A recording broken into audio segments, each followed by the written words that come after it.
2 first-round draft picks for Jakob. I don't ever slow up, no I don't take I got no love for the fakeness. If you wanna play tough and wanna hate this, I'll always show up and make a statement. What is up, San Antonio Spurs fans? Welcome to TSR Sports. Want to do a quick update video as the trade rumors are swirling around with our San Antonio Spurs. Going to go over a couple things here while I'm doing so. Drop a comment down below. Any trades that stick out to you, or any players that you don't want traded, should I say. What would you want for these players in return? Hit that thumbs up if you like to support a fellow Spurs fan, and subscribe for more Spurs content. Let's get into it. The Spurs set very high asking price for Jakob trade. Well, yes, they are, and I've talked about this in a previous video. The Spurs have made it known they want 2 first-round picks in exchange for Jakob. I've talked about that before. He's going to be a free agent this summer, and I think that's going to hurt his trade value. They mention it right here, literally right to the sentence next to me. This significantly lowers his trade value as he would essentially be a rental. And 2 first-rounders, my friends, I think is a lot for a rental. I think the Spurs are setting the price that high for Jakob because I have a feeling they want to try to keep him. I know they have to try to extend it before the trade deadline, but there's a chance he becomes a free agent and ends up re-signing with the Spurs anyway, which I think is likely what's going to happen. Also, likely will happen, though, as we get close to the February 9th trade deadline, which is about 3 weeks away, the Spurs may lower their requirements for Jakob trade. And my question to you, Spurs fans, is what would you accept in return? A protected for 2 protected first-round picks, a non-protected first-round pick, and maybe another player to kind of match salary. The thing is, if Jakob is traded, he's going to be traded to more than likely a contender. He's not going to be traded to a team that's on the bottom where we are. It's probably going to be a top 5, top 10 team in the NBA that needs, an extra to get over the hump. And are we going to look for a pick maybe in 2025, an unprotected pick in 2027, similar to what we did with the Boston Celtics, maybe just looking down the line where if maybe the Spurs are a contender in 4 years, and then all of a sudden we got the 5th overall pick coming up in the draft that just finishes off the roster, and then we have a dynasty for a decade. I know I'm thinking big picture, but I got to think if we're looking for trade capital, it's not going to be immediate trade capital because the team that we're getting it from is going to be good, and we don't want a pick that's going to be down somewhere, drafting, I don't know, 27th or 28th. So that's the Jakob deal. Be very interesting to see what happens with him. I think when it's all said and done, Spurs fans, I think he's still going to be a Spur at the end of the season. My gut's telling me he's still going to be here at the end. So anyway, let's get into another trade rumor. Let's move this over to where we can actually read it. Doug McDermott or Zach Collins to Miami Heat?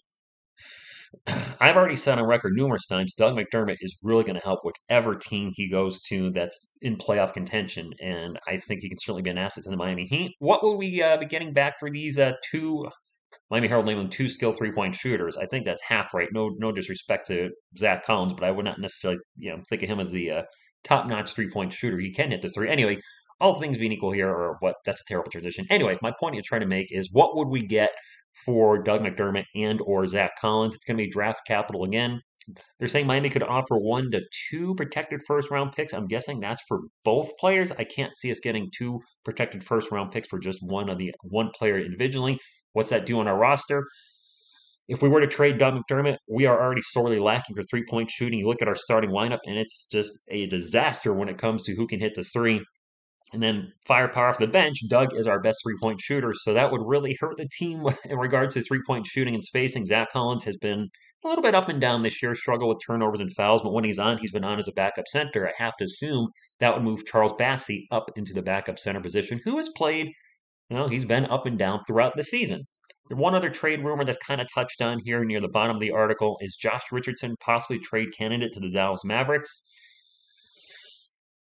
Again, draft capital, and again, this is going to be a quick video because there's a lot going on with our Spurs. And just a quick side note, I know there's been some stories about a former San Antonio Spur having disparaging remarks about another San Antonio Spur. Not going to touch it. That's all I'll say about it. Don't care. Your once a Spur, always Spur card is being revoked. Number 5.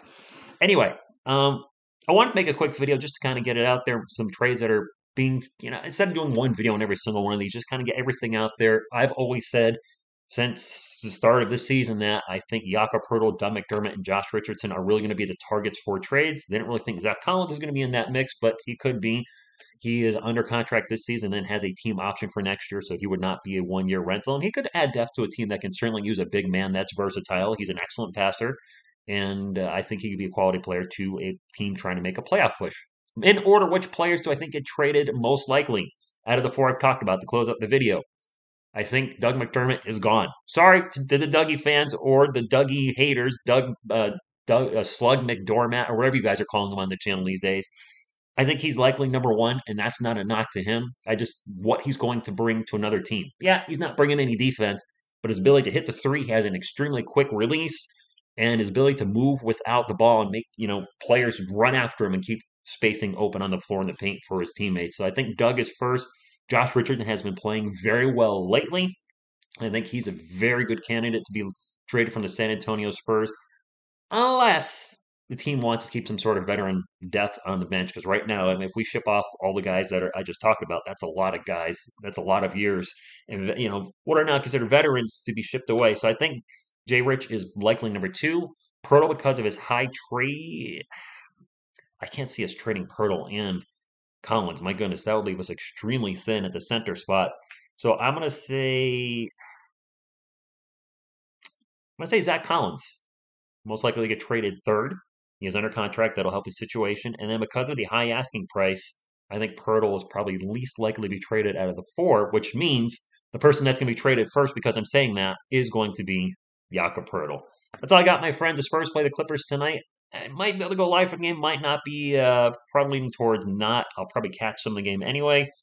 Hey, I'm still. I know I'm not doing a lot of content on the Spurs throughout the weeks or months. Definitely live streaming significantly less, but I am still following a team, still reading up on the team, reading articles from other websites, and watching the games, or still following the Spurs as much, just a little less on the channel right now due to time constraints. But I still want to do videos like this where I'm talking about the team.